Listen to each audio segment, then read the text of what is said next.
teman-teman, nama aku Olivia. Aku adalah penulis buku Traveling Aja Dulu, Jalan-Jalan Gratis ke 35 Negara 5 Benua, diterbitkan oleh Gramedia.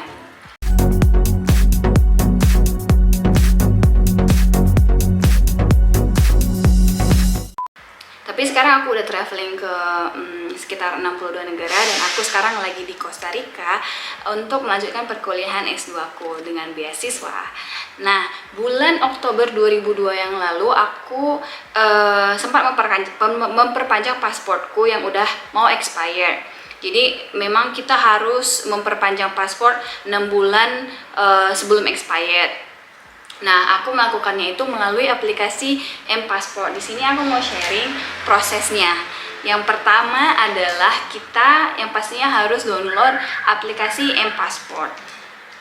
Sebenarnya prosesnya nggak terlalu ribet, cuma memang harus tahu aja, harus paham.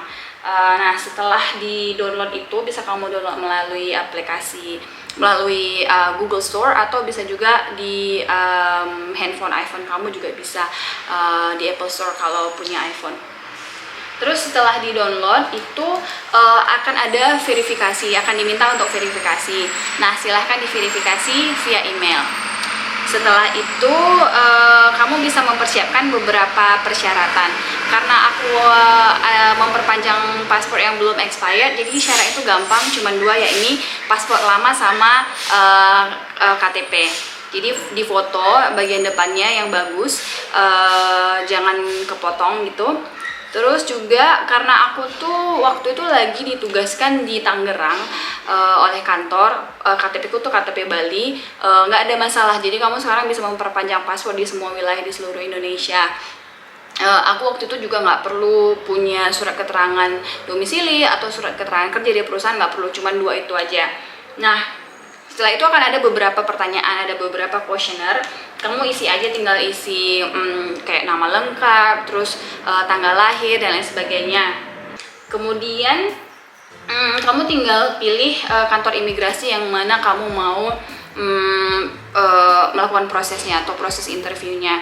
Waktu itu seperti yang aku bilang, aku perpanjang di kantor imigrasi Tangerang karena lagi penugasan di sana. Dan waktu aku cek-cek juga di Instagramnya imigrasi, karena kantor imigrasi punya Instagramnya sendiri. Kamu bisa cek, mereka suka update kira-kira apakah mereka punya belangko untuk e-pasport, apakah mereka punya belangko untuk paspor karbonat, polikarbonat dan lain sebagainya. Nah, waktu itu aku perlunya e-pasport karena memang aku pengen dapatkan bebas visa Jepang. Jadi yang bisa bebas visa Jepang ya cuman kalau kamu punya e-pasport.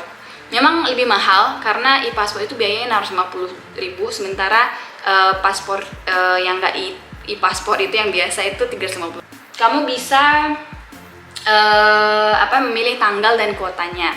Waktu itu aku apply-nya itu hari Sabtu, jadi aku buka-buka aplikasi hari Sabtu, dan hari Selasanya ada jadwal yang cocok sama aku gitu. Seninnya juga ada, sebenarnya nggak terlalu lama nunggunya, ngantrinya di kantor imigrasi, tapi bagusnya memang cepet-cepet gitu biar nggak kehabisan kuotanya. Karena kita nggak pernah tahu, kadang-kadang belangkonya habis atau gimana.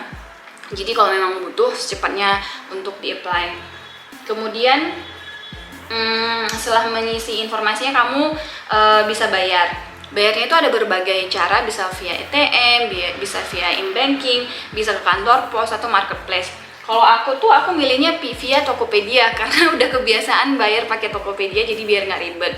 Nah, kalau Tokopedia itu menunya ini, jadi kamu bisa langsung ke pembayaran lainnya, kemudian pilih layanan pemerintah, kemudian pilih penerimaan negara, dan di penerimaan negara itu masuk ke bayar PNBP, pembayaran negara bukan pajak. Nah, di sini itu bakal ada kodenya yang dikasih pada saat kamu sudah selesai mengisi kuesionernya gitu. Jadi ada kodenya, tinggal masukkan situ dan tinggal bayar. Jadi nggak ribet gitu. Terus biasanya itu mereka minta pembayaran dilunasi kurang dari 24 jam setelah kamu mengisi informasi itu. Jadi baiknya langsung dibayar biar kuotanya itu tetap ada gitu, biar nggak hilang kuotanya. Terus setelah itu setelah dibayar bakal ada surat pengantar yang ada QR code-nya juga. Nanti kamu tinggal download itu dan print sebelum jadwal interview kamu di kantor imigrasi. Selain itu juga pada saat interview kamu harus bawa fotokopi paspor lama, fotokopi KTP, dan di print di kertas A4. Jadi jangan dipotong, harus lengkap gitu, harus utuh. Selanjutnya pada saat jadwal interview memang diminta dari jam 8, kalau nggak salah jam 8 sampai jam 12, tapi baiknya kamu datang lebih early karena biasanya udah ada orang antri dan antriannya itu lumayan panjang kalau pagi-pagi, jadi lebih awal datang itu lebih baik. Nah, dan juga kamu lebih bagus untuk ngeprint kebutuhan-kebutuhannya itu sebelum kamu datang, biar ngantriannya itu nggak lama. Setelah itu kamu waktu datang itu bakal dikasih nomor antrian. Pada saat nama kamu dipanggil, kamu akan dikasih semacam amplop coklat gitu untuk masukin semua file-file yang dibutuhkan. Terus kamu bakal nunggu berapa lama gitu pada saat antrian, bisa 1 jam, bisa 2 jam. Nah, untungnya waktu itu aku lagi buru-buru mau ke airport, jadi aku bilang ke petugasnya di kantor imigrasi Tangerang, kalau Pak, saya antriannya lama, takut nggak ngejar penerbangan, dan Bapak itu baik, jadi saya didulukan. Jadi terima kasih banget Bapak di imigrasi Tangerang. Walaupun sebenarnya waktu saya datang itu saya dapat informasi kalau kita itu bisa lakukan ekspres, tapi memang biayanya lebih mahal, sekitar 1 juta kalau nggak salah. Jadi kalau memang kamu buru-buru pengen jadi saat itu juga 1 hari itu bisa, tapi harganya memang lebih mahal, ya ini 1 juta. Tapi kamu juga bisa cek juga karena mereka punya kuota per hari itu berapa yang bisa ekspres gitu. Jadi sering-sering cek di Instagramnya. Terus pada saat dipanggil oleh petugasnya nanti bakal ditanya untuk apa, perpanjangan paspor, bla bla bla. Terus mereka tanya keabsahan data, terus juga di interview dikit-dikit, paling 5 menit, terus diambil sidik jari. Nah, setelah itu bakal ada kayak semacam slip, itu dikasih tanda bahwa kita sudah melakukan interview untuk perpanjangan paspor. Terus nanti suratnya itu bisa dibawa untuk pengambilan paspor yang biasanya jadi sekitar 5 hari setelah proses. Nah, saya karena harus balik ke Bali, jadi saya nggak bisa ngambil sendiri. Nah, untungnya di depan kantor imigrasi Tangerang itu ada semacam booth, semacam kayak van, bukan kantor tapi kayak van gitu yang bisa keliling-keliling mobilnya, kantor pos, milik kantor pos Indonesia. Jadi saya tinggal kasih buktinya itu, terus juga ada beberapa formulir yang harus diisi, pernyataan bahwa saya ingin diwakilkan oleh kantor pos, dan bayar cuma 50.000 untuk paspor saya itu dikirim ke rumah di Bali. Jadi nggak ribet dan senang banget karena nggak harus bolak-balik ke Tangerang kan untuk ngambil paspor, untung banget.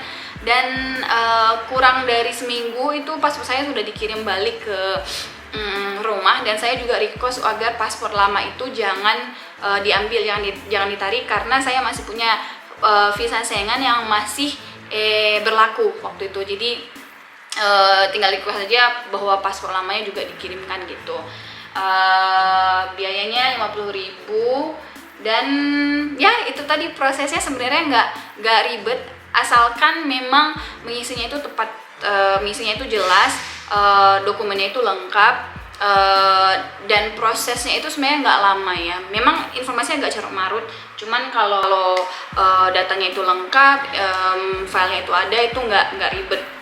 Dan saya juga dengar ada beberapa teman yang kesulitan mengisi informasi atau mendapatkan kuota. Itu biasanya kalau tiba-tiba kuotanya itu nggak bisa dipilih, itu biasanya karena belangkonya di kantor imigrasi tersebut udah habis. Nah, itu tadi informasi dari aku, semoga membantu teman-teman yang mau memperpanjang paspor. Dan senangnya aku dapat paspor yang berlaku 10 tahun, e-paspor. Terus ada juga kolom tanda tangannya, jadi nggak ribet. Senang banget karena ini mempermudah aku lebih sering traveling lagi, dan semoga bisa mencapai 100 negara. Terima kasih teman-teman udah nonton. Salam dari Costa Rica.